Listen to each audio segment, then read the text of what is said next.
my family, my people, hear me now, for these words are not mine alone. They are the cry of a continent, my people, my comrades in this long, righteous struggle. Today, I do not speak with fear. I do not speak with hesitation. The world held its breath when the news broke.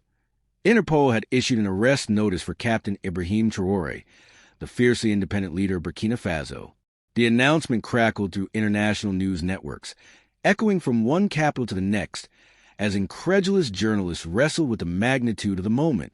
Here was a man who had risen from the ranks to embody the spirit of insurgent authority, and now he was branded a fugitive in the eyes of law enforcement agencies across the globe. The weight of that title carried more than legal consequence. It was a weapon aimed at legitimacy, a blow to perception, and a signal flash across the world stage. It was difficult to overstate how unexpected the development felt. Traoré, celebrated by many for his bold domestic reforms and anti-corruption crusade, had become a symbol of defiance against both internal stagnation and external meddling. His approach was anything but conventional. He spoke of autonomy, of sovereignty, and of an Africa rising through its own resolve. The arrest warrant, deployed under the banner of Interpol, felt like a thunderclap in the sky he had long illuminated with his steadfast refusal to blink in the face of international pressure. Diplomatic cables leaked and hushed whispers hinted at what might have triggered the order. Perhaps it was his relentless opposition to certain foreign aid programs, or his decision to uproot entrenched agreements deemed inequitable. Perhaps it was a conversation overheard in the corridors of international finance or intelligence, pointing to a reckoning that global powers had decided to press. The warrant read like a formal denial of his right to dissent. It transformed him overnight from national leader to persona non grata before the law. But if the intention had been to isolate him, the response was swift and seismic. Emboldened by the world's gaze, Traoré reacted not with fear, but with fiery satire and sharp rhetoric. In a nationally broadcast address, he launched into a blistering oratory. They summon me across borders to cap my voice, but they misunderstand the roar they have awoken. He invoked ancestral warriors of African resistance and invoked images of freedom flown high above rigid sovereignty. The world watched, some stunned, others enthralled, as he debuted Defiance dressed in words that became slogans. Immediately, a chorus of solidarity rose. Citizen groups, activists, and Pan-African intellectuals called the warrant a farce, a colonial-era gambit in modern drapery. Social media became molten with discourse. Hashtags like hashtag Defiance over diplomacy and hashtag Traoré bloomed with graphics and quotes. In cities from Dakar to Accra, impassioned demonstrations burst forth. In Paris, immigrant communities gathered outside embassies, while Nigerian commentators questioned what sovereignty meant in the face of international policing. From a geopolitical vantage, governments wavered.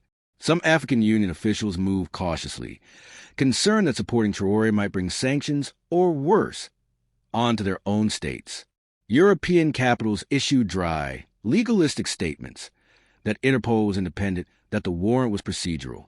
Yet beneath those words, the tremor of unease was evident. It wasn't every day world officials found themselves caught between a global policing mechanism and a charismatic leader who had rewritten what resistance could look like. Analysts weighed in. Was this a turning point in the relationship between global institutions and sovereign defiance? Was Traoré a relic, or a new kind of public figure, one whose valor lay not in capitulation, but in courageously charting his own course? Headlines wrestled with him as a messiah, a menace, a man to be watched, framed in the vocabulary of both fear and fascination. Even as international courts mulled over jurisdiction and legal form, the man at the center of it all refused to yield. He convened emergency sessions of his cabinet, broadcasting them live to show transparency. He moved troops to secure borders, signaling that domestic order would not be sacrificed to external edicts. Western ambassadors summoned aides, who in turn tried delicate negotiations, the kind that traditionally pull leaders into back rooms and cloakrooms. But Traoré, it seemed, preferred to speak to his people through open channels, not through muffled statecraft. In the halls of African diplomacy, debates flared. Heads of state murmured that perhaps this was a moment for a new doctrine of solidarity, one that repudiated policing by proxy. Elsewhere, foreign ministers clashed over legal precedent. Could Interpol, a body founded on cooperation, be used politically to destabilize a sitting head of state? The quandary itself felt like the opening act to a theater of evolving global ethics. International human rights organizations watched closely, tore between concerns over the rule of law and respect for sovereignty. Reports began circulating, evaluating whether the warrant was based on credible charges or if it reflected political pressure. Their findings would matter. They could make or break the legitimacy of the entire affair. Meanwhile, Traoré's domestic standing surged. To the rural farmer in Ouagadougou, he was a hero refusing to bow. To the urban youth, he was a symbol, part warlord, part philosopher, part everyman at war with the system. The warrant turned him into more than a leader. He became an avatar. He was, in some narratives, Atlas himself, shouldering not the world but the weight of autonomy for many who felt crushed by global structures. All the maneuvering, all the speeches, all the murmurs and headlines, they meant little to him unless they served that broader purpose.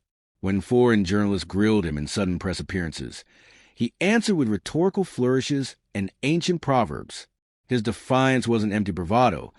It was calibrated, passionate, strategic. The world wanted him contained. He offered instead to reframe the definition of containment. As days turned into weeks, the warrant remained active, but its teeth seemed blunted. Countries refused extradition. Travel routes were rerouted. Diplomacy stalled. He moved between regional capitals, meeting allies, forging agreements, talks of mutual defense, economic independence. Regional diplomacy absent of Western tutelage began proliferating. One evening, in a gesture both symbolic and defiant, he invited village elders to plant a tree in the national courtyard that he called the Tree of Defiance. Cameras captured the moment. Sun setting, broad leaves, and children gathered in front, chanting praises. It was a scene that would later adorn magazines, become wallpaper on protest pages, and echo in speeches across the continent. The narrative was clear. Legal mechanisms were rattled. Systems were being tested. Centuries-old structures were being questioned. His defiance became a question posed to the world. What did justice mean when wielded by distant institutions? What did sovereignty mean when interpreted through the lens of power? In refusing to yield, he sharpened these questions and forced them into global conversation. Meanwhile, corners of the international community evaluated the fallout. Trade negotiations stalled. Security alliances shifted tone. Behind closed doors, legal scholars debated whether this case might set precedent limiting Interpol's power in matters involving heads of state. Some opined that the warrant itself, whether justified or not, had become a bargaining chip. Less about accusation and more. The days following the announcement, what began as a legal matter evolved into a geopolitical fault line. The international arrest warrant had thrown a spotlight on Ibrahim Traoré, but the light did more than illuminate. It refracted, splitting the world into fragments of opinion, loyalty, and ambition. Allies became cautious, adversaries emboldened, and neutral observers were forced into reluctant commentary. Every statement issued by a foreign ministry, every line spoken in televised debates, every article penned by an op-ed columnist now fed into the growing storm. Inside Burkina Faso, the air was electric. Cafes in Ouagadougou buzzed with debate from dawn until midnight. University students pored over international law in packed auditoriums, dissecting the limits of Interpol's mandate. Farmers in the countryside listened to radio commentaries between tending their fields, while truck drivers carrying millet across provincial lines plastered their vehicles with slogans of resistance. The nation's streets carried the thrum of a people who felt that their leader, however polarizing, had become the hinge upon which their sovereignty swung. Traoré, meanwhile, orchestrated his defiance with the precision of a tactician who understood both optics and strategy. He did not retreat into hiding, nor did he lash out blindly. He became hypervisible. Cameras followed him to military installations, to rural development projects, to impromptu town hall meetings where he fielded questions from ordinary citizens with rare and unvarnished candor. His defiance was not hidden behind palace gates. It was performed under the sun, before an audience that was both domestic and global. The warrant, ironically, had offered him a new stage. Before its issuance, his reach, though significant, was largely confined to his region and the circles of policy analysts who monitored Africa's shifting leadership. Now, His name trended in languages he did not speak. His image graced murals in cities he had never visited. In Brazil, graffiti artists in Sao Paulo painted his face alongside slogans against foreign intervention. In Istanbul, activists unfurled banners bearing his words outside a European Union summit. The phenomenon was not universal adoration. Rather, it was a testament to how resistance, even when contested, can become a vessel for many grievances. Western intelligence assessments, declassified months later, revealed a degree of miscalculation. They had anticipated outrage, but localized outrage, a ripple, not a wave. Instead, they had awakened a cross-continental conversation about the balance between global governance and national autonomy. The warrant, issued under the pretext of legal accountability, had been interpreted by many as political choreography, an attempt to discipline a voice that refused to harmonize with existing chords. There were nights when Traoré reportedly stayed awake deep into the dawn, conferred with his advisors about the endgame. His defiance had galvanized, but had also escalated the stakes. Should he travel to a friendly nation, risking capture en route? Should he convene a continental summit to confront the issue directly, knowing it would further antagonize those pressing for his arrest? Or should he double down on internal transformation, arguing that the best answer to international pressure was domestic resilience? He chose, in those days, a path of layered resistance. While public rallies carried the visible message of defiance, quiet back-channel communications were established with sympathetic states. Some offered safe passage.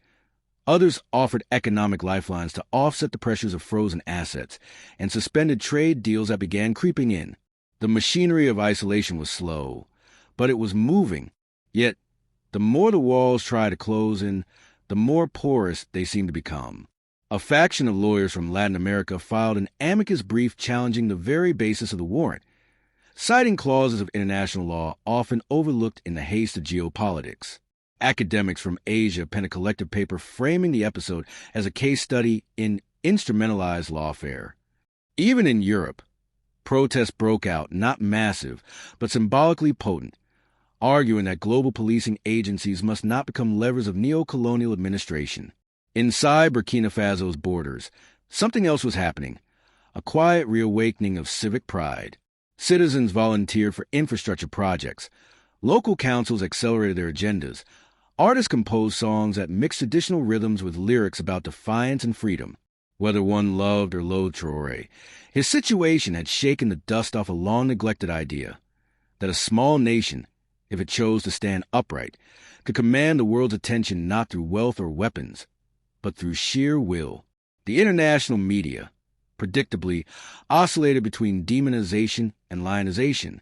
One week he was a renegade destabilizer, the next a folk hero challenging the hypocrisy of larger powers.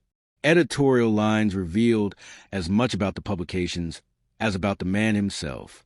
In Washington, think tanks convened roundtables on how to neutralize the symbolic contagion of his defiance.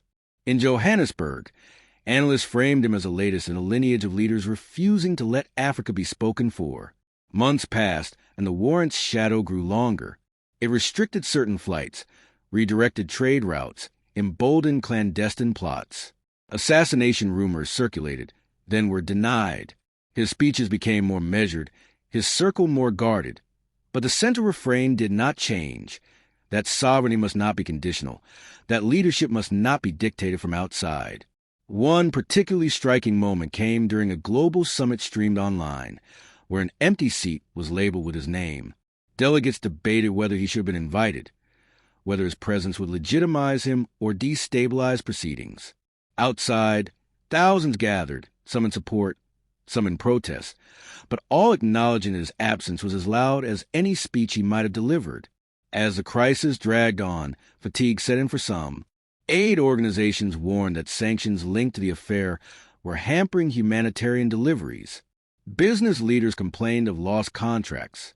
Even some within his government whispered about compromise.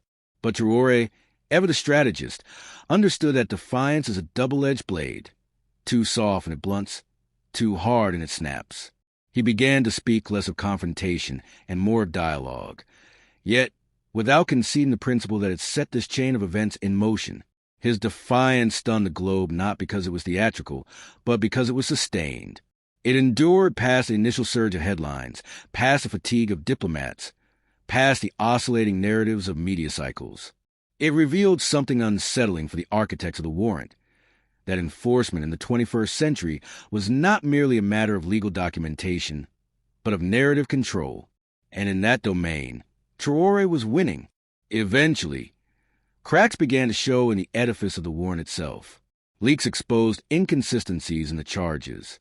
A whistleblower within one European office revealed that certain evidence had been expedited without due process. Legal scholars published papers arguing that the warrant violated the very constitution of Interpol, which is meant to avoid political entanglements. The calls for its review, once whispers, became demands. The final act is still unfolding, perhaps in some